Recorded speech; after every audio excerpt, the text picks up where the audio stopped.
महोत्सव पर चली जोरदार प्रस्तुति। आसंता नवेम्बर मास 5 तारिख 9 तारिख जाए 5 दिन धरी आयोजित हो चूड़ांगगड़ बारंग महोत्सव।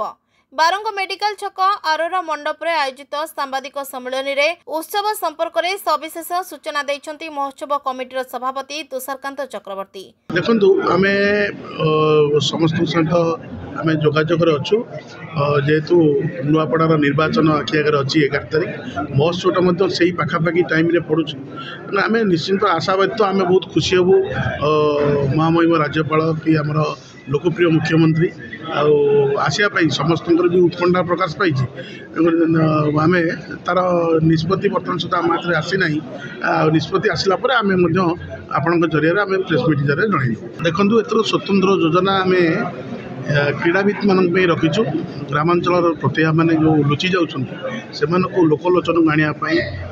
सरकार दृष्टिगोचर को आने एथर गोटे नुआ प्रयास आरंभ कराई फुटबॉल और क्रिकेट दुई गोटी टूर्नामेंट आयोजन कर टूर्नामेंट आज से ट्रॉफी आज उन्मोचित होती निश्चित भाव से जो टूर्नामेंट आम 19 गोटी पंचायत विभिन्न पंचायत पार्टिसिपेट करने आम योजना रखीचु एथरक जो प्रतिभा मान आज श्रेष्ठ विवेचित होती जो महोत्सव मंच संबर्धित कर व्यवस्था कर राजनीतिक व्यक्ति मैंने बहु खाली तो आम राजनीतिक व्यक्ति को आम डाकुनु एथर ऐतिहासिक जेहेतु चूड़ांगगड़ नामकरण में चूड़ांगगड़ बारंग महोत्सव होती ऐतिहासिक अच्छा साहित्यिक अच्छा सांबादिक विभिन्न वर्गर लोक मान जोड़ा जाए राजनीतिक व्यक्ति मान जोड़ा जाए कमिटीर संपूर्ण निष्पत्ति बर्तमान सुधा आमको हस्तगत होना तेणु आहरी जेहेतु समय आम हाथ में अच्छी आउ 5-7 दिन पर या जेहेतु काली पूजाटा अच्छी दीपावली अच्छी तार पर आमको संपूर्ण जो लिस्ट आसीज अतिथि को मैंने सब मंच 5 दिन व्यापी आज आम तो 4 दिन धरी होता समस्त डिमांड जो दिन दिन वृद्धि पाई एथर 5 दिन आम करने निष्पत्ति नि जाए 5 दिन में किए सब अतिथि हे संपूर्ण तालिका आम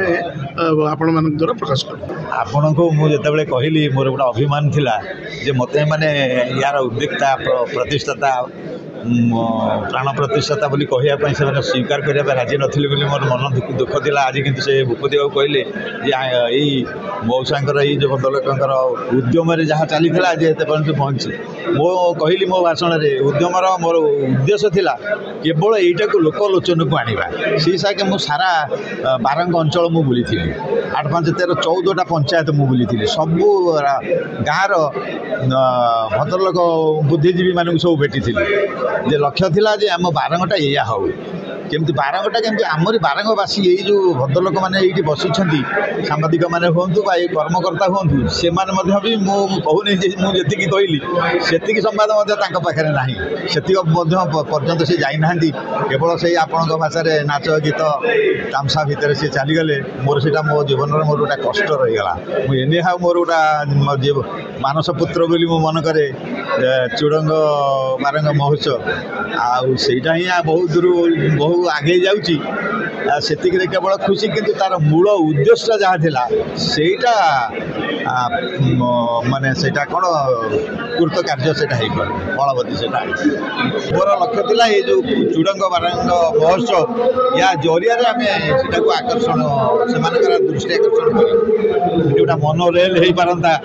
मिनिमम सत सबू ध्वंस हो जाइए केवल अच्छी पोखरी आउ सब से इटा चलीगला इटार जो जोड़े थिला सेटा सारंगगढ़ कहीं कहला बोली केतक जो कहती से जो पथर प्राचीर थिला ता मझिरे गोटे फंपा थिला सा ऊपर फंपाटे से सारंगी बोली गोटे जंत्र अच्छी जोटा कि काश्मीर रे बाजे से गोटाए जगार बजेले से समग्र गढ़ से प्रतिध्वनित होता तेणु ता ना थिला सारंगगढ़ पुणी कह जाए सारंगगढ़ हूँ सारंग शब्द हूँ पद्म पद्म पोखरी सब घेरी रही से गढ़ को तेणु से सारंगगढ़ बोली कह जाए किंतु सारंग केसरी करी जो लिखाई सा भूल लिखाई किंतु एक्चुअली जो आपणकर मादला पांजी अनुसार बराहा केसरी ताकू किंतु या भी मुझे एकमत नुह जहाँकि जेहेतु पुराण रे अच्छी आपणकर कालिदासंकर जो महाकाव्य अच्छी से जो चोड़ंगर कथा कहला कलिंग कथा कहला से ये कौट ये सब आसला कौट केशरी वंश आउ भौम वंश भी अच्छी या कथा। चलित वर्ष महोत्सवर विभिन्न दिन में राजनैतिक व्यक्तिविशेष सामाजिक कर्मी ऐतिहासिक दार्शनिक शिक्षाविद साहित्यिक कलाकार अतिथि रूपे जोगदेवाई स्वीकृति प्रदान करिसेंति। अखंड बारंगर 19 गोटी पंचायत रे अवस्थित शिक्षानुष्ठान छात्र छात्री मानक मध्य प्रतियोगिता आयोजन कराई कृति प्रतियोगी मानकु महोत्सव मंच रे पुरस्कृत कराजिबो। बारंगरु सिद्धिनाथ साहू को रिपोर्ट आवाज media. Please subscribe Awaaz Media on YouTube.